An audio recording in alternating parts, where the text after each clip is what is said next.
Le Guen, bonjour. Bonjour. On va naturellement revenir avec vous sur la conférence de presse du président de la République jeudi soir à l'Élysée, au seuil de l'an 2 du quinquennat. C'était une intervention très attendue. Vous-même, les élus socialistes, aviez dit que vous souhaitiez que cette intervention redonne le cap à la politique menée. Vous avez senti ce nouveau cap dans cette intervention ?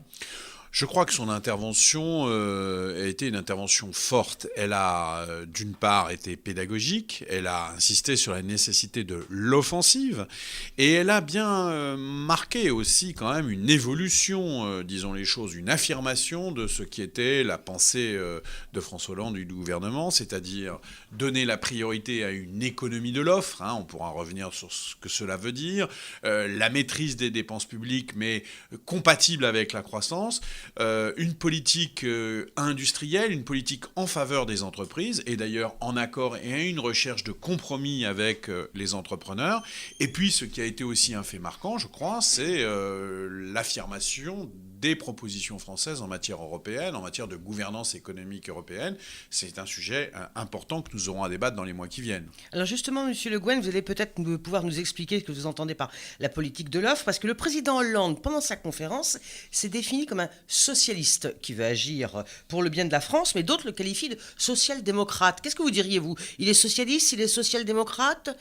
Vous savez, il est sans aucun doute, comme le sont la plupart, pour ne pas dire la totalité des socialistes, nous sommes des réformistes, nous sommes des pragmatiques. Mais c'est pas ça qu'on appelle des sociodémocrates, alors, justement ? c'est ce qu'on appelle... Alors, il y a un petit peu un jeu sur les mots, vous savez, c'est que le mot social-démocrate veut dire un lien très fort avec les organisations syndicales, le SPD avec le DGB, les travaillistes avec les syndicats. Or, nous n'avons pas, nous, de lien exclusif et très organique, comme l'on dit, très, très systématique avec les organisations syndicales. C'est le produit de l'histoire, c'est pas notre volonté. C'est le produit de l'histoire avec des organisations syndicales qui sont malheureusement plurielles, pour ne pas dire parfois divisées, et qui, deuxièmement, sont très soucieuses de leur indépendance, en tout cas pour celles qui n'ont pas eu un lien traditionnel avec le Parti communiste. Et donc, à partir de ce moment-là, nous ne sommes pas, au sens de la science politique, des sociodémocrates. Mais nous sommes évidemment des réformistes. Nous, dans les collectivités territoriales, à Lille, à Nantes, à Paris, on travaille avec les chefs d'entreprise, avec les associations. Nous avons une vision réformiste de la société, qu'il s'agisse de François Mitterrand ou de Lionel Jospin. Nous avons fait des réformes, nous n'attendons pas le grand soir qui nous fera changer la France. Donc, il faut reconnaître et appeler un chat un chat. Nous sommes des réformistes. Alors après, on peut jouer sur les mots au regard de l'histoire, mais dans la réalité, nous sommes des gens qui prenons en compte l'économique et le social. C'est ce qui fait la part, j'allais dire, de la spécificité, mais de l'identité réelle du socialisme français. Alors, vous prenez en compte l'économique et le social. Il a été question jeudi soir dans l'intervention présidentielle de mouvement, d'offensive. Qu'est-ce qui va bouger maintenant, à partir de maintenant ? Écoutez, d'abord, il y a un certain nombre de réformes qui sont puissantes. Je veux dire par là que ce qui a été mis en œuvre dans l'an 1, le crédit d'impôt compétitivité emploi, 20 milliards d'euros en 2014 qui seront à déduire sur le coût du travail. C'est absolument considérable. La dynamique sociale qui a été introduite par l'accord entre le MEDEF et les organisations syndicales sur le marché du travail. Mais c'est une première en France. Absolument, très forte. Et enfin, là où ça va bouger aussi, et ça ne va pas se faire sans difficulté, par exemple, c'est la question de la réforme dite des retraites. Et donc, à partir de ce moment-là, on est dans un pays qui, sans forcément toujours l'afficher, et le style de François Hollande, ce n'est pas d'avancer avec des oriflammes et des trompettes. Mais je constate que, mois après mois, l'orientation du gouvernement s'affirme comme un gouvernement qui croit que notre pays, et qui constate que notre pays a une perte de compétitivité absolument considérable depuis des années, pas simplement depuis 5 ans, depuis 10 ans, peut-être depuis 30 ans, et qui met en œuvre une politique justement de restauration de l'offre industrielle.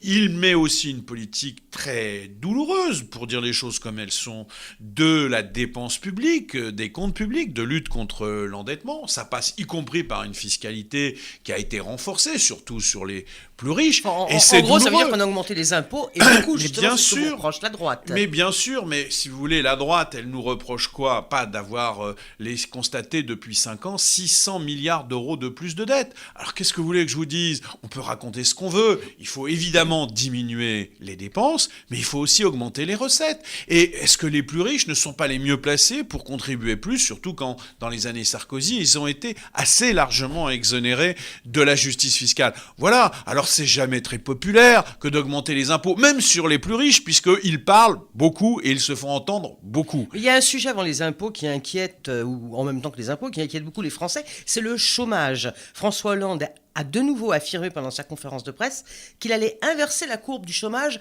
avant la fin de cette année. Mais quelle raison les Français ont de le croire? Parce qu'on peut se poser la question, est-ce que ça va être suffisant, les contrats d'avenir, les contrats de génération? Est-ce que tout ça, ça va permettre de résorber le chômage? En tous les cas, d'inverser la courbe. Ce que dit François Hollande, ce n'est pas une prévision. Il n'est pas un spectateur ou un parieur sur la situation du chômage dans notre pays. C'est un acteur. Il dit sa volonté. Il se fixe un objectif. Est-ce qu'il va y parvenir? Mais rien n'est joué. Est-ce qu'il peut y parvenir mais seul? Mais il ne prend pas des risques en disant aussi souvent, vous verrez, avant fin 2013, eh bien, on inversera la courbe du chômage. Il aurait pu dire avant le terme de mon quinquennat, il aurait pris moins de risques.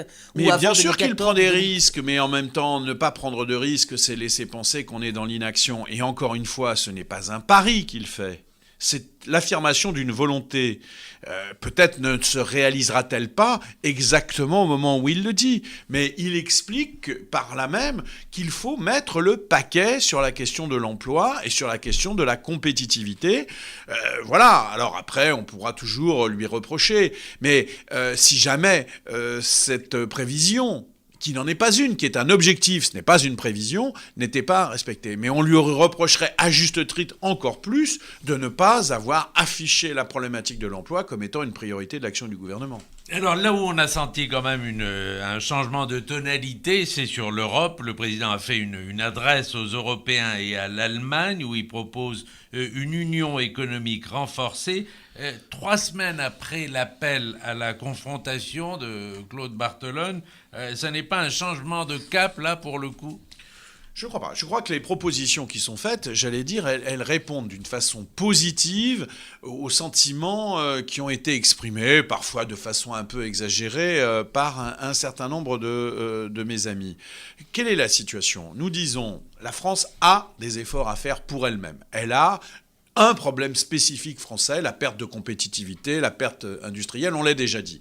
Mais tout ceci, nous ne pouvons pas ne pas constater qu'il y a en Europe, que l'Europe est la grande malade au plan économique du continent. Il n'y a pas que la France. Et la situation et les chiffres de croissance, on les constate en Allemagne. Les 2 derniers trimestres étaient négatifs en Allemagne.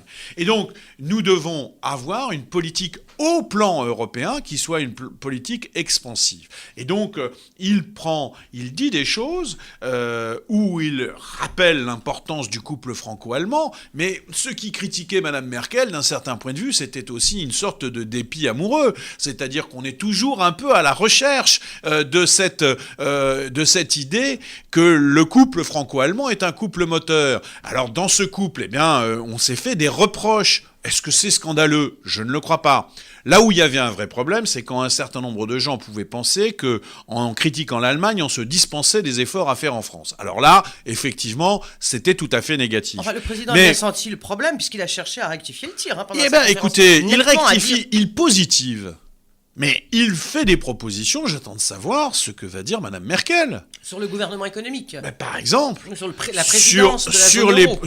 Sur la présidence de la zone euro, sur ce mode de gouvernance, comme l'on dit, des politiques économiques. Il a des propositions précises, la nomination d'un président, une réunion mensuelle avec les ministres. Et je précise, si j'entends bien, c'est de l'intergouvernemental. Ce n'est pas plus européiste ou plus fédéralisée. C'est une position qui est un petit peu différente de celle de Mme Merkel lorsqu'elle en avance au plan théorique. Mais quelle est la réelle position de Mme Merkel ? Parce qu'elle nous dit depuis 2 ans « Ah, moi je voudrais bien un gouvernement économique de la zone euro qui soit fédéralisé, c'est-à-dire un gouvernement qui soit unique sans passer par quelque part les gouvernements. » C'est pas la proposition que fait François Hollande, mais je pense que c'est une proposition qui correspond plus d'abord à la tradition française, de gauche et de droite, mais peut-être aussi à l'évolution de la situation de la pensée de l'opinion publique allemande. Est-ce que les Allemands veulent vraiment plus d'Europe fédérale ? Est-ce que le plus de fédéralisme est réaliste aujourd'hui au regard des opinions politiques ? Voilà, ce sont des éléments d'un débat sur cette question précise. Et puis, il y a les 3 autres propositions de François Hollande sont des propositions non plus de méthode, mais de contenu. Et il dit, est-ce qu'il ne serait pas utile d'avoir une action de convergence énergétique ? Parce que, quand même, ce que nous voyons avec l'Allemagne, excusez-moi de dire des choses qui sont tout simplement un constat de nos différences. Aujourd'hui, l'Allemagne nous dit, elle sort du nucléaire. C'est très bien. Simplement, l'Allemagne est le pays qui produit le plus de CO2, qui est le plus antinomique avec la problématique du réchauffement climatique. Ce qui est un comble pour un pays qui avait pris de l'avance sur ce sujet, mais qui en tourne le dos, qui aujourd'hui fait fonctionner des centrales au charbon et à la lignite. Vous ne croyez pas qu'il y a quand même des questions à se poser ? Quand l'Europe a essayé, par exemple à la dernière conférence de Copenhague, de donner l'exemple au monde, et aujourd'hui on s'aperçoit que l'Allemagne tourne plutôt le dos à cette politique. Eh bien, ayons très sereinement ces questions. On vient d'avoir une intervention au Mali. Les Français ont bénéficié du soutien des Britanniques, des Américains, un petit peu plus en retard, à vrai dire, de nos amis allemands. Est-ce que nous pouvons discuter des questions de sécurité ? Est-ce que l'Europe... Ils sont très hésitants à envoyer des armées.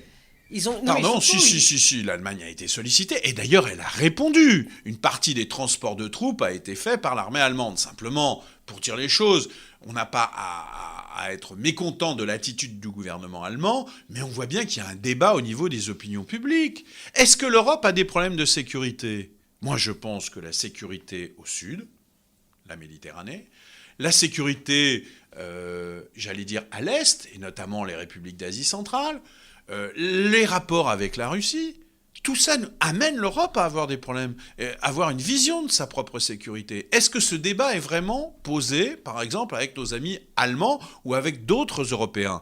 Au moment où les Américains nous disent qu'il y a le pivot asiatique et qu'ils se tournent dans une discussion sur ce qui se passe en Asie, se retirent un petit peu en Europe. Vous voyez, c'est des questions qui sont lourdes. Ce ne sont pas des questions très polémiques, mais ce sont des questions extrêmement sérieuses. Et je pense qu'il faut que nous ayons ces débats avec nos amis allemands. Alors, il y a une question également extrêmement lourde qui a été évoquée par le président, vous en parliez tout à l'heure. Vous-même, d'ailleurs, c'est la question des retraites, et vous-même, vous étiez favorable à un passage à la retraite à 62 ans dès 2015.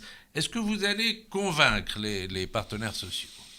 Écoutez, convaincre tous, sûrement pas, mais prendre mes responsabilités, déjà un peu plus. Moi, j'ai d'abord vu que le gouvernement s'engageait fortement sur la retraite, sur l'allongement de la durée de cotisation et donc sur la nécessité de la réforme des retraites. Donc c'est un point d'accord très fort. Et c'est un point qui n'est pas neutre. Je vous rappelle qu'il y a à peine 3 ans, nous étions en discussion, la fameuse réforme Fillon, dont on nous disait qu'elle allait régler tous les problèmes. La réforme Fillon est passée, elle n'a réglé aucun des problèmes. Non, il ne disait pas exactement ça, pour être tout à fait honnête. Il disait que ça allait régler les problèmes pour les 2 ans ou 3 ans à venir. Non, mais 2017. Oui, je vais dans le sens où il nous disait, on se reverra en 2017. Oui, mais vous-même, vous disiez, il faut tenir l'âge de départ à la retraite à 60 ans. Non, aujourd'hui, alors vous là, plus loin. Non, mais vous avez raison de préciser ça. Il y a des socialistes qui ont trouvé habile, ou qui ont cru, de laisser passer ce mot d'ordre. Mais à aucun moment, quand on lisait véritablement les textes du Parti socialiste, à l'époque, j'avais cette conversation avec vous pour vous dire, non, la position du PS, ce n'est pas le retour à 60 ans. C'est de dire ce que nous avons fait au mois de juillet dernier, c'est ce qu'a fait François Hollande, c'est que pour les gens qui ont des carrières extrêmement longues, qui ont commencé à travailler à 16 ou 17 ans, ou qui ont eu des métiers très durs, il faut qu'on fasse un geste. Ce qui a été fait, c'est très bien. Mais le retour à 60 ans pour tous les Français, non, ça n'a jamais été la position des socialistes, même si certains, par démagogie, l'ont laissé penser. Maintenant, c'est clair. Nous Vous dites qu'ils ont fait de la démagogie. Mais il y a des socialistes qui peuvent être démagogues. Je ne vais pas vous apprendre ça aujourd'hui. Bien, et c'est pas mon genre en tout cas. Donc, bien sûr qu'il y a des gens qui ont laissé croire. C'est intéressant de vous l'entendre dire. Mais je vous le confirme. Bien, mais c'est de la facilité. On est là, on est tous d'accord, alors qu'en fait, on ne l'est pas. Bien. Donc, mais la position du Parti socialiste, qui était défendue déjà par Marisol Touraine, était de dire non, nous sommes pour l'allongement de la durée, non, nous ne reviendrons pas aux 60 ans pour tous. Alors, je le précise maintenant, la musique à l'époque, je vous le concède, n'était pas toujours très forte. Maintenant, elle est plus claire. Il y aura donc la voie d'accès majeure de cette réforme, c'est l'allongement de la durée des cotisations. C'est très bien. Mais ça veut dire reculer l'âge de la retraite.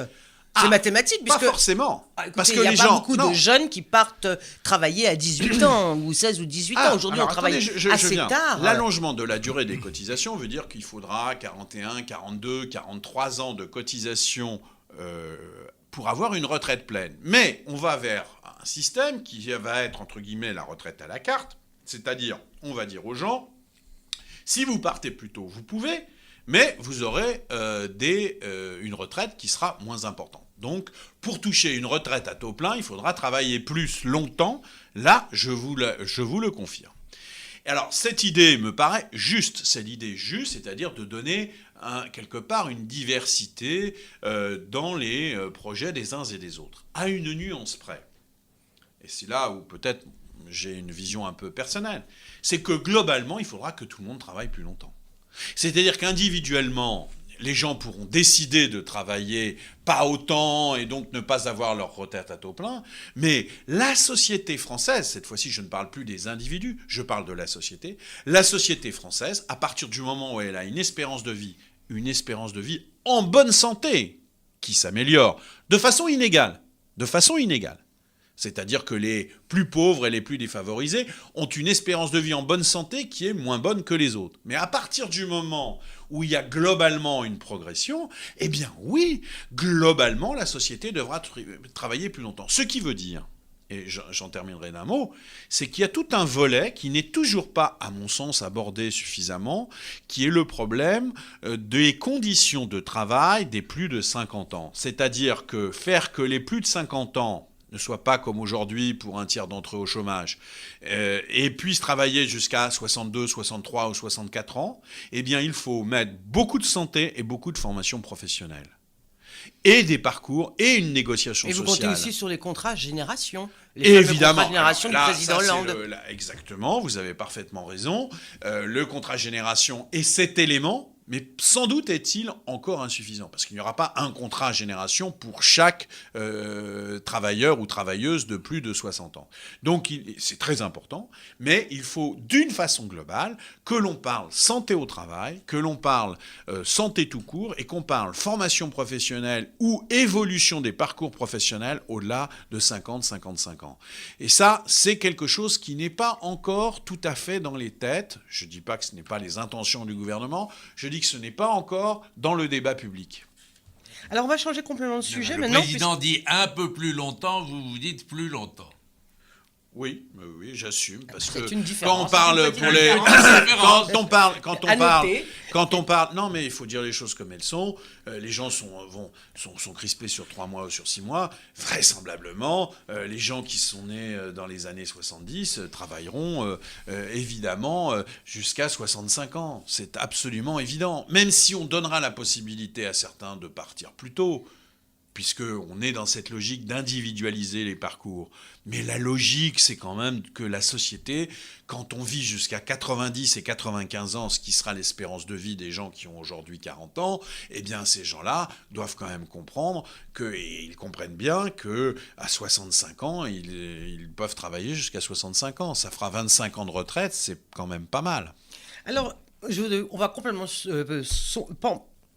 on va complètement changer de sujet, voilà, décidément. Voilà, on va parler football. Alors hier, il y avait un match au Parc des Princes entre le PSG et Brest. D'ailleurs, il y avait Nicolas Sarkozy, Nathalie Kosciusko-Morizet et Anne Hidalgo.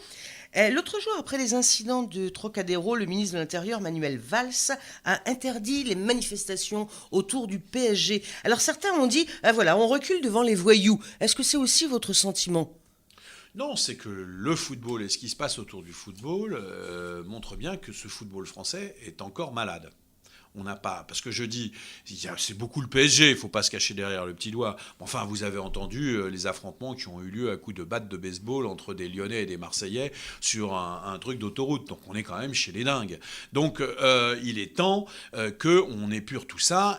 Alors maintenant, on ne va pas créer les conditions tant que le calme n'est pas définitivement revenu. Il va quand même falloir qu'on prenne des précautions. Et sans doute, on ne les a pas suffisamment prises dans cette affaire de la fête du PSG. Donc voilà, agissons, traitons au fond les questions du football et en attendant, prenons des précautions de façon à ce que ce genre de choses n'arrivent pas. Mais il va falloir changer les mentalités en profondeur. Moi, je constate que le rugby est objectivement un sport quand même plus violent que le football. C'est le moins... me semble-t-il, chacun peut le constater. Bon, vous n'avez jamais de problème comme ça, jamais. C'est parce que la psychologie qui est instituée quand même autour de les valeurs que développe ce sport sont des valeurs qui s'imposent aux supporters. Bon, je veux dire, on voit un sport violent où les gens sont calmes et on voit un sport qui l'est moins avec des gens qui ont encore une... Bon, ça ne va pas, il faut aller en profondeur, surtout quand on voit l'argent qu'il y a dans le football. Je ne porte pas de jugement moral, je constate qu'il y a de l'argent, et donc cet argent doit être utilisé à faire en sorte que la violence soit bannie.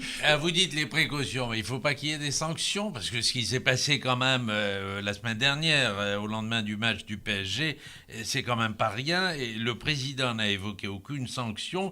Il a même, et il faut bien le dire, un peu banalisé cet événement qui a quand même beaucoup choqué les Français. J'ai l'impression que c'est normal que le foot reste dans cette culture. Est-ce qu'il n'aurait pas dû avoir une parole plus dure sur ce qui s'est passé ? Non, je crois pas. Je crois qu'il dit les choses comme elles sont, c'est-à-dire que les responsables sont quand même là, sont nous tous, j'allais dire, c'est-à-dire une culture française encore, parce qu'il y a eu le hooliganisme a existé en Grande-Bretagne, etc., ou aux Pays-Bas. Ça a été ou en Allemagne, ça a été très largement traité.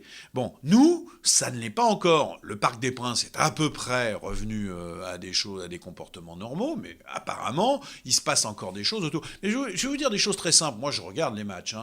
Bon, le comportement des joueurs vis-à-vis des arbitres. Mais au rugby, ça n'existe pas des choses pareilles. L'arbitre est mis sur un... On ne conteste pas. Même quand l'arbitre fait une faute, les types ont admis l'idée. Vous voyez toujours au foot des types s'insulter, venir contester. Mais ça devrait être sanctionné. Il faut arrêter ça. Bon, l'arbitre peut se tromper, mais l'arbitre, c'est l'arbitre, point barre. Donc les joueurs, ça donne une autre image de ce type de sport. Vous voyez ce que je veux dire ?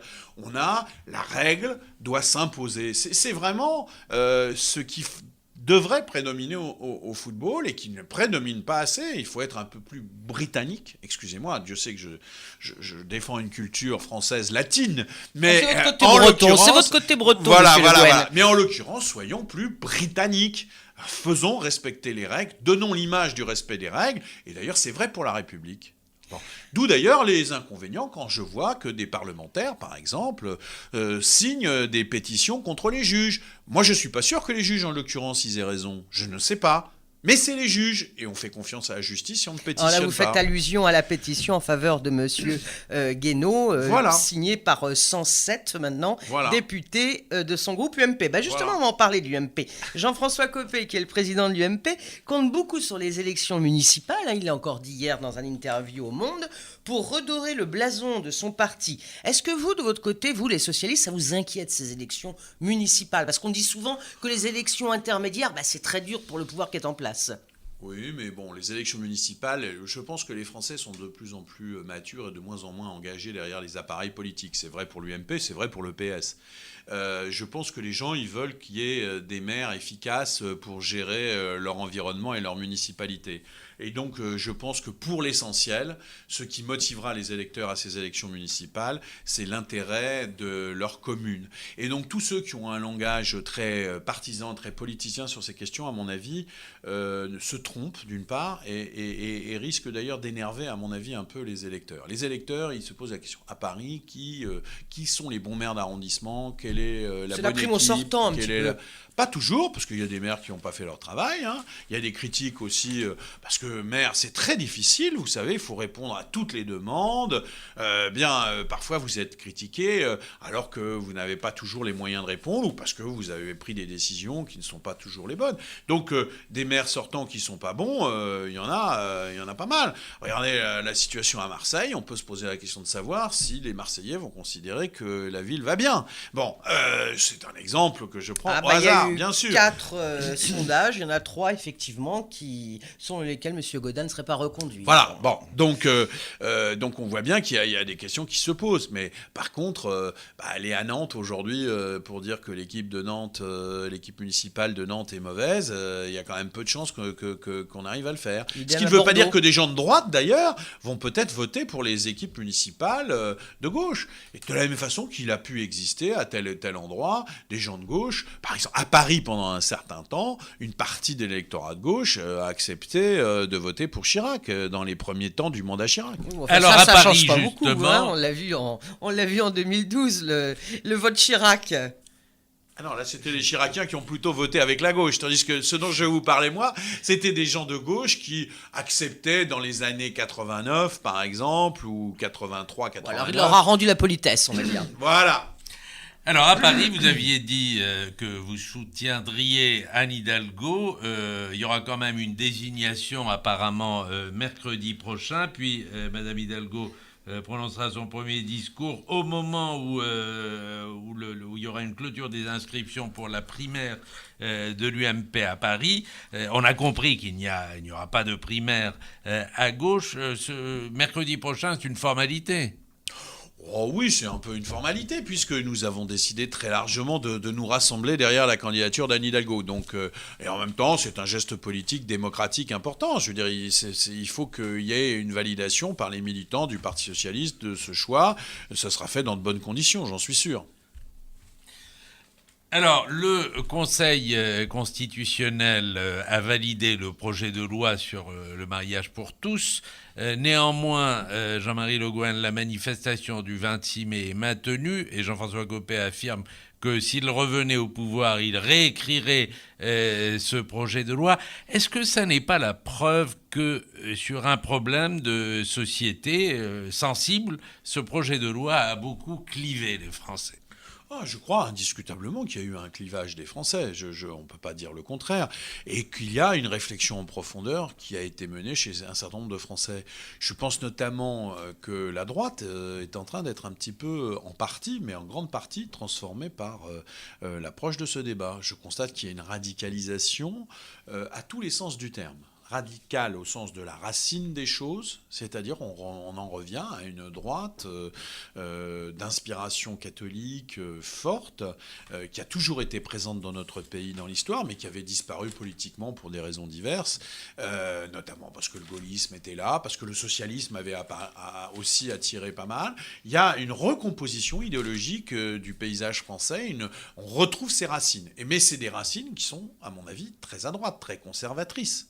Bien, parce qu'on voit bien dans les propos de Madame Brigitte Bardot, de Monsieur, de celui qui anime aussi avec elle, on voit bien qu'il y a d'autres sujets. Maintenant, on va parler de l'euthanasie, on va parler de l'IVG, on va parler de la contraception. C'est-à-dire que ce mouvement se fait fondamentalement sur des valeurs que je respecte, que je partage pas du tout et qu'il m'arrive de critiquer, mais c'est un mouvement qui est global, c'est une vision idéologique globale et qui va rentrer qui va choquer au sens premier du terme, et ça va rentrer en compétition avec ce qui a été la synthèse des valeurs de la droite il y a quelques années. Je pense qu'il va y avoir de vraies divergences, et je n'assimile même pas ça, vous l'avez entendu dans mes propos, au Front National, ce qui est encore autre chose. Mais il y a une recomposition idéologique profonde d'une grande partie de la droite. Alors vous avez employé le mot global, justement. C'est aussi un mot qu'emploie Jean-François Copé, qui veut un petit peu déplacer la problématique du 26 mai en disant qu'il ne va pas, lui, manifester. Personnellement, ce n'est pas l'UMP qui organise cette manifestation, mais l'UMP s'y joint. Et que lui ne va pas manifester uniquement contre ce n'est plus d'ailleurs un projet de loi, puisqu'il a été validé maintenant, cette loi. Il veut manifester, il veut donner un nom global, il va apporter un nom global à la politique du gouvernement. Alors, est-ce que vous, les socialistes, vous allez continue à penser que ces manifestations sont par nature, ne sont pas par nature destinées à infléchir la politique du gouvernement. Non, je pense que M. Copé fait une récupération grossière et il perdra sur tous les tableaux. C'est-à-dire que les Français, y compris des gens qui pourraient être d'accord avec lui, vont commencer, que ça commence à bien faire, de vouloir toujours pousser à la radicalisation, et des gens qui ont des raisons profondes, personnels d'aller manifester trouveront grossier cette manœuvre de M. Copé. Donc je pense que c'est typiquement le type de réaction qui n'a pas d'avenir, celle de M. Copé. Je veux dire par là, il fait une faute politique, il essaye par une construction de faire croire qu'il est d'accord avec la radicalisation sociétale en quelque sorte du mouvement, et évidemment il ne l'est pas en réalité, et en même temps il essaye de récupérer politiquement des gens qui ne se laisseront pas récupérer. Et à côté de ça, il y a des républicains de droite qui ne pensent pas qu'il est légitime d'aller manifester quand le Conseil constitutionnel, quand la loi a été votée, quand le Conseil constitutionnel a été... Donc je pense que c'est une manœuvre grossière de récupération qui lui fera perdre le soutien et des républicains de droite sincères et des gens qui ont des raisons d'aller manifester parce qu'ils croient à des valeurs mais qui ne veulent pas être récupérés politiquement. Nous terminons sur la question MyBooks. MyBooks, c'est un site d'information littéraire et en partenariat avec MyBooks, on vous pose la question, quel est votre livre de chevet? Quel est le livre que vous lisez en ce moment? Eh bien, pour tout vous dire, j'en lis deux. Je lis le livre de Dennis Lehane, qui est un auteur de polar américain de la région bostonienne, et, qui avait fait Mon pays à l'aube, enfin toute une série, et puis Mystic River, qui a été monté au cinéma, et qui est en fait une histoire sociale, en quelque sorte, de la violence, du crime, mais aussi de la société américaine, notamment dans sa partie bostonienne, et j'aime beaucoup ce type de fresque. Et en même temps, je lis le livre d'Emmanuel Todd et d'Hervé Lebras, leur grande enquête sur les racines de la France. Je trouve que ce sont sans doute les auteurs, avec quelques autres, mais peu, les plus prolifiques sur l'analyse de notre pays. C'est très riche, ce travail, et insuffisamment pris en compte par les politiques. Vous ne lisez pas le livre de Ségolène Royal? Non, j'attends qu'elle me l'envoie, sans doute. Merci Jean-Marie Le Guen, député PS de la 9e circonscription de Paris, invité ce matin.